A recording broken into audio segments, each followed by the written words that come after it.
This is the big question. Animal products, meats, eggs, bone broth. These are the most key foods for a baby. Why? Because breast milk is an animal product. I like to say it's a free-range animal product, but their digestive system is fully capable of digesting animal meats and animal proteins and fats better than anything else, right? Because there's prime for breast milk. So meat is great, egg yolk, bone broths, and there are also meats are really high in iron, specifically the most absorbable form of iron called hem iron, and that is a key for these babies. Babies are often considered deficient in iron, and so meat is one of the best sources for this. Plus, USDA says babies need 12 grams of protein a day, which is kind of a lot of protein for a little 10 to 15 pound baby, right? You are listening to Dedicated Joe, the new dad's guide on the upending and transformational experience of becoming a father. We are dedicated. Hey, my dedicators. I am back to talk about hot topic, food and feeding. This is something that my wife and I became accidental experts on when we went looking for healthy baby foods for our future baby and discovered that we really didn't like anything that was on the market. It was all super sugary, lacking nutrition, and my wife is a super nerd, so she went into big time research on infant nutrition. She read everything there is to read. The USDA's Guide to Infant Feeding, which I tell you was a real page turner, all the way to like paleo bloggers, and just devoured information and became just a self-made expert on what babies need. But it turns out that they all basically said the same thing. It's fairly clear what babies need nutritionally, and the process for choosing first foods is very well established. So I'm going to lay it all out for you here. This is something that is a great thing for a man to do, right? Sometimes men, we have trouble figuring out what our role is with babies, especially if they're breastfed, because we can't physically feed the baby. But once they reach the time to start eating solids, we can definitely do that. We can do the research, we can learn, we can shop, we can buy the stuff, we can make foods, we can literally put food on the table. And every man loves to do that. So here is the lowdown. First of all, when to start solids. So now the general rule is around 6 months old. They must be able to sit up on their own, right? So that in order to swallow the food, they need to be able to sit up. So that's one developmental stage. And they generally need to be showing interest in food. Like they'll start to like really watch you eat, or like grab for it, or like really like be wanting food. Those are the two like main things. Now there is absolutely no need to rush. There is a lot of data that feeding too early can cause problems. There's no risk in feeding too late. You can just stay on breast milk or formula for as long as feels right before introducing those first foods. So 6 months old is generally the time. Some pediatricians will say 4 months, so it's really up to you and your pediatrician for your specific baby. Sometimes if they're exclusively formula fed, they might recommend starting some foods a little earlier, because kind of formula is technically a solid food. It's different than breast milk. And so sometimes they might recommend that. So it's up to you. But as a general rule, wait till 6 months. Breast milk or formula exclusively before 6 months. Nothing else. Not a bite, not a taste, right? Like I said, feeding them foods too early can really mess up their whole development. So just don't do it. Just wait. I also recommend you not worry about this until then, right? So like there's so many things to worry about in pregnancy, birth, postpartum. Don't think about feeding yet, right? Like just if you're anywhere, if you have a baby younger than say 4 months old, I say turn this episode off right now and go listen to one of the ones that's about dealing with postpartum or dealing with your relationship. Those things are more urgent right now. When it comes time to feeding, definitely learn about it. There's plenty of time. But otherwise, right, put this one down for now. So, but if you're ready for it, here is the plan. So, what to feed? First of all, there's no reason to stop breastfeeding or formula feeding, right? So you just continue breastfeeding or formula feeding as you introduce solid foods. And as far as breastfeeding goes, you could do that for a really long time. I mean, most people do it at least till year 1.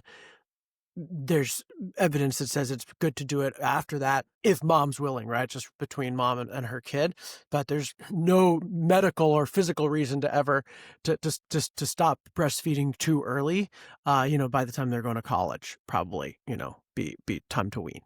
But you can mix in the solid foods along with the breastfeeding. So some people say to start first foods with just single ingredients to test for allergens. So this would be like you give them a little bit of beef puree, you give them a little bit of egg, you give them a little bit of sweet potato, and by itself, and like wait, a few hours or even a day. It's a pretty big pain to do that, and it's very rare that people are allergic to anything other than those top 8 allergens. So things like beef and sweet potato, like pretty rare that anybody would be allergic to those. So if you don't have a long history of allergies in your family, it's not really that important for you to do this single ingredient thing. But it doesn't hurt. So if mom wants to do it, you guys want to do it, you can do that. It's just kind of a pain. So otherwise you can move on to multiple ingredients or little kind of baby meals. The most important thing is that they're pureed, right? Liquid or soft or pureed foods, because they don't have teeth, or even if they have a few teeth, they can't chew and swallow. So choking is one of the biggest risks when starting solids. So they must be soft and pureed foods until they have like essentially a mouthful of teeth, until it's really clear that they can chew and swallow, which can be as late as 18 months or even longer. So purees, liquids only. And then which foods, right? This is the big question. Animal products, meats, eggs, bone broth. These are the most key foods for a baby. Why? Because breast milk is an animal product. I like to say it's a free-range animal product, but their digestive system is fully capable of digesting animal meats and animal proteins and fats better than anything else, right? Because there's primed for breast milk. So meat is great, egg yolk, bone broths, and there also meats are really high in iron, specifically the most absorbable form of iron called hem iron, and that is a key for these babies. Babies are often considered deficient in iron, and so meat is one of the best sources for this. Plus, USDA says babies need 12 grams of protein a day, which is kind of a lot of protein for a little 10 to 15 pound baby, right? That's like almost that 1 gram of protein per body weight everybody's talking about. So it's a very high amount of protein that they need, and meat is the most absorbable form of protein, and it has the most bioavailable other nutrients. Meat's ultimately the most nutrient-dense food on the planet. One really great form of meat is liver or organ meats, and it's a super nutrient-dense food that babies don't know they're not supposed to like. So babies will actually eat liver if you give it to them, and man, is it nutritious. Really powerful trick is to get some raw liver and cut it in little pieces, put it in the freezer for 14 days. That sterilizes it, and then they can actually eat it raw. And you can let them hold on to this chunk of liver, make sure it's big enough that they can't put the whole thing in their mouth and choke on it, but they can like kind of lick it or gnaw on it, kind of gum on it, and they get an amazing amount of vitamins from that. Plus you're introducing this really important taste to their taste buds. It's great for teething because it's a little frozen piece of meat. Another way to do liver is in a liver bone broth mixture that is a recipe that my wife created that I'll put in the show notes, and you can put it in a bottle. You actually blend liver with bone broth and then strain it, and you can put it in a bottle and they can drink it similar to formula or breast milk. And our daughter drank about one of those a day, and to this day loves bone broth. Like she will drink as much bone broth as we give her, which is just so good for her. The next best thing besides these animal products is vegetables. Cooked, soft vegetables. You can cook them yourself and mash them up like sweet potato, carrot, squash, etc. They're, fairly easy to cook and just mash yourself, or you can puree them in a blender. The meat also you can puree in a blender, or you can pre-chew it, which is what I did. I pre-chewed a lot of the meat for my baby. You could pre-chew vegetables as well. They like starchy veggies a lot. They can eat a little bit of green veggies, kale, spinach, broccoli, things like that. They're not as digestible for babies, so kind of keep them on the lighter side, but they love those starchy veggies, and a really great carb source, and then as much meat as you can do. They also need a lot of fat. USDA says babies need 30 grams of fat a day. Like, that is an amazing amount of fat. I mean, that would be like us eating like 2 giant sticks of butter a day. Fat's one of the most important things for their brain development. And a lot of vitamins are fat soluble, meaning if they don't eat the fat, they can't digest or absorb the vitamin, and babies just need all the vitamins they can get here, right? Like, they need everything as they're growing really fast. Breast milk is mostly fat, so that shows you how important fat is. So go big on this, especially saturated fats, because breast milk is mostly saturated fat because it's from an animal. So like 80% ground beef, bacon, pork, chicken thigh, butter or ghee, right? Those are great fats for them. Our daughter would just eat sticks of butter. We'll just eat little pieces of butter. You can just pour butter over anything she's eating.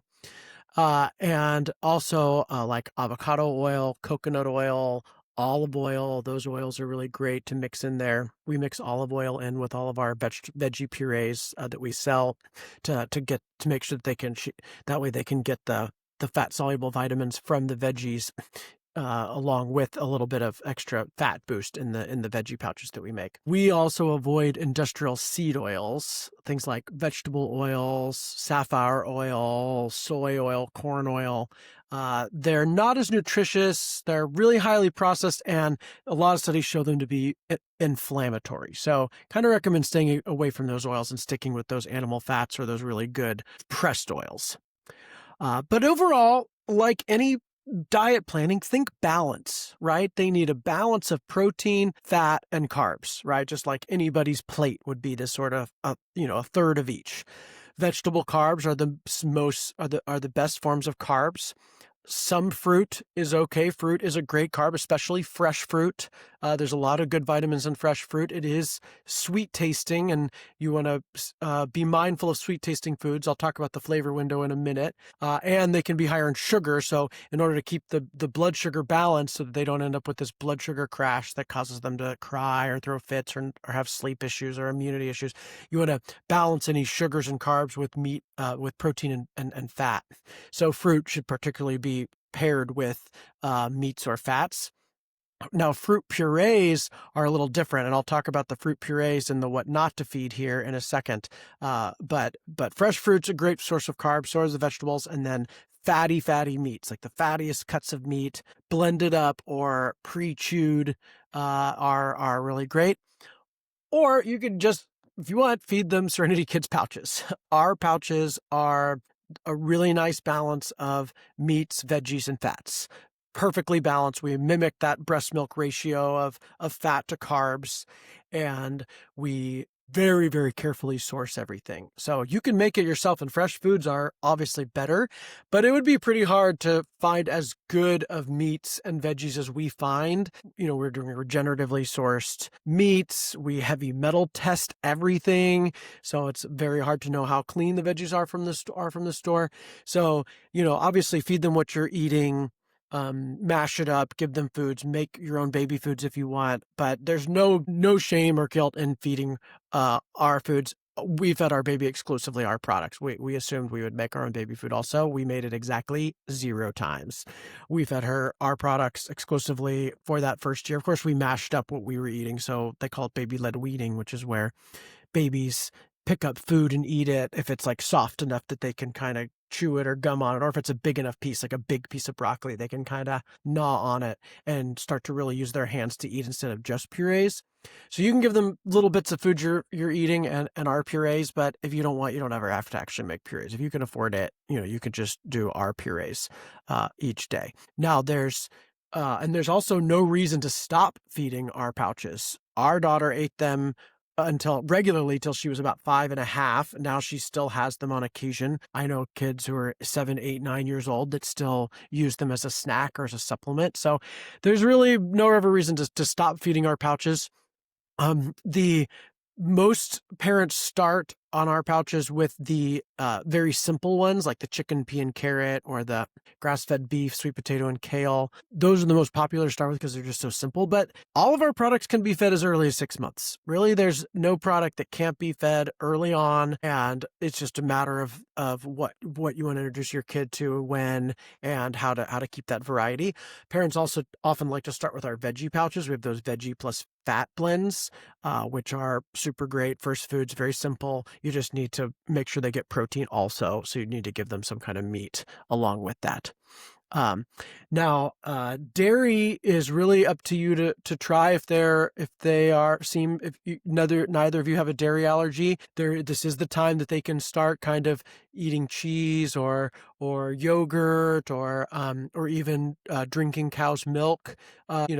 Formula or breast milk is still a lot better, so stick with that for a while, but they can have milk. That is one of more common allergens, so you can kind of check for that. It's not as nutrient dense as meat, so I still say lean towards meat and eggs and bone broth and things like that, but you can start to play around with dairy as well. While we're on the what to feed, I want to take a minute to tell you about Della's favorite cereal. Hey Della, what's your favorite cereal?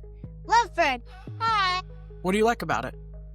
It's yummy. It tastes amazing. It actually contains real nutrition. It's not just empty carbs like most cereals. Wait, I didn't know that. It's grain-free and gluten-free, low in sugar, and there's no artificial or highly processed ingredients. Literally, really? It's low sugar? But it tastes so good. All the ingredients are things you recognize. They're all whole foods. This is the most different thing about this cereal than even the other natural cereals because there's just nothing ultra-processed in there. Plus, it's tested for all contaminants like heavy metals, glyphosate, nasty stuff like that you don't want. And we know the founder, Parker Brooks. He was on the show. He made it for his daughter and is just a fierce advocate for cleaner food. So check out the show notes for a special discount code link for Lovebird cereal. How can I open it? And that cereal is a great toddler food to feed once they have some teeth. It's not an infant food, but really, really great toddler food. They can pick it up and chew on them. Dell still loves that cereal. Okay, what not to feed? First of all, sugars. Nothing classified as a dessert should be fed to a baby, right? They have plenty of time to eat desserts and to pine over sweets, and you're going to spend a lot of your time trying to keep them from eating sweets. So now's a great time to just not give them sweets. Like, they just don't need any kind of dessert. Even it could be fun to be like, let them have a little ice cream or let them try some whipped cream. It's fun. Like, just don't do it. Just don't give them any sugary sweet stuff. It's not nutrient dense. It's not good for them. And worst case can actually taint their palate to prefer sugar, which I'll talk about in the flavor window section. So no sugars, really just raw foods. The sugar from fruits, fine, or it's naturally occurring sugar, but nothing else. Now, processed foods are also good to avoid. They're often like have preservatives in them. They have like these processing aids. They often are more likely to be contaminated with heavy metals, or like they have like weird natural and artificial flavors, more likely to have seed oils or GMO ingredients. So just processed foods in general, try to avoid for this baby. Their bodies are very, very sensitive, so they have plenty of time to eat mac and cheese and these kinds of things. To be clear, our pouches are not considered a processed food. Like, they're just meat and veggies pureed and then put through a canning process to be shelf stable. So they're just like canned meats and veggies. They're not a processed food like I'm describing here. Talked about industrial seed oils. They're kind of their own can of worms. We avoid them as much as possible. Low in nutrition, shown to cause inflammation. So kind of just better to stick with really better fats like olive oil, coconut oil, avocado oil. This is sort of the rule of the French fry. My wife was determined to not let my daughter try a French fry, and she was probably about 2 before she had a French fry, and mostly because it was the industrial seed oils. Though now there's some better fried oils, so you could let them try it once they have enough teeth to do that. But French fries are still a choking hazard at this age. Grains. So grains like rice and wheat and oats, I say avoid them. A lot of pediatricians used to say the best first food was fortified rice cereal. That has been super debunked, and All the modern pediatricians don't say that anymore. USDA doesn't say that anymore. There are still some old school pediatricians that still think fortified rice cereal is good for you. It's really hard to digest, and it's also more likely to be contaminated with heavy metals or contaminants. So we say wait till about a year to introduce grains. Really, it's up to you. They're not poison. It's just like meats and veggies, fresh fruits, much better foods than grains. Again, fresh fruit's fine as long as you pair it with protein or fat because it has got sugar in it. Fruit purees. Now, these are ubiquitous on the baby aisle, right? You know, the baby aisle, it's still mostly fruit purees. And the thing with the fruit purees is sugar. They are so processed. I mean, they basically take fruit and they boil it. They pasteurize. It's a different process than we use. We use a canning process that's pressurized. They use a pasteurization process that is like pasteurized. It's just boiled. They just boil it for a long time. So they're really cooking out most of the good nutrients of the fruit. So you're left with what's really more like jam. There's a little bit of fiber in there probably, depending on the manufacturer, but mostly it's just pure sugar. They're just getting pure sugar, and that's just going to imbalance the blood sugar. There's not a lot of vitamins left in it, so it's just kind of a filler, an empty carb that I say stay away from. A lot of parents use them. They're very, very popular. They're quick calories fast. So, they're cheap. So do what you want to do. I said, we didn't use them at all.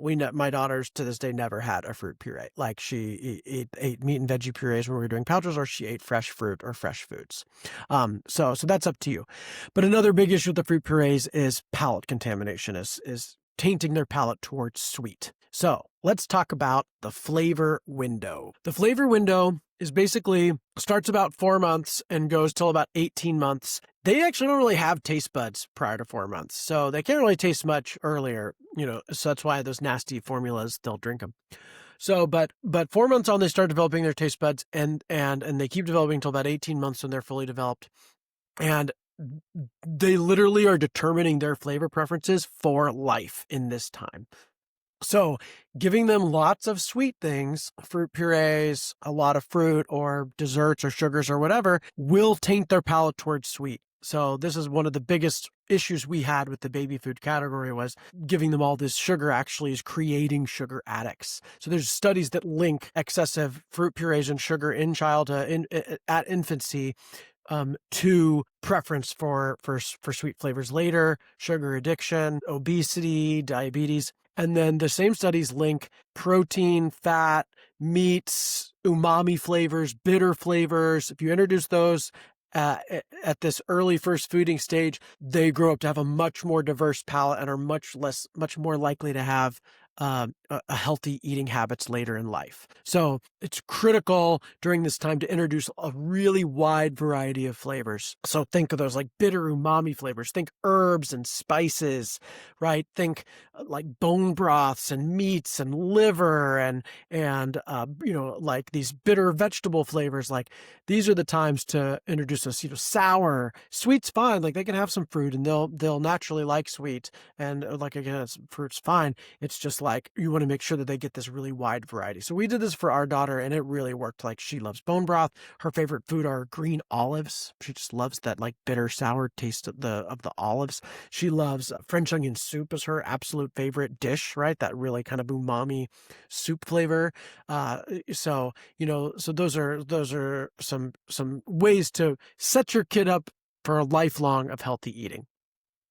Now, I know this was all really intense and a lot of details in here, but I want to say that it is really important that you have fun. It's very fun to explore foods with your baby again, and ultimately trust your instincts. If anything I've said in here, obviously their mom's instincts as well. Go with your instincts over what you and your baby want. Anything over anything I say, anything over USDA says, or like anything, right? You know your kid, so if they are really liking something and it feels like the right thing, let them eat it. If they really don't like something, even though I said they should, don't make them eat it, right? Like it's just really connect here and like allow you and your baby's relationship to guide this process. Otherwise, keep it simple. Meat and veggies, right? Can't go wrong. Meats, veggies, high fat meat, good quality veggies. Keep it pureed or liquid until they can really chew and swallow. I'll probably do another episode on, good like toddler foods once they're into that toddler phase, but you don't wanna worry about that now. One thing at a time, just make this plan for foods, and you've got Serenity Kids baby foods to supplement all that with, or to rely on, and there is a discount code, code DADICATED gets you a discount at Serenity Kids at checkout. So hit that up and happy feeding. Stay dedicated.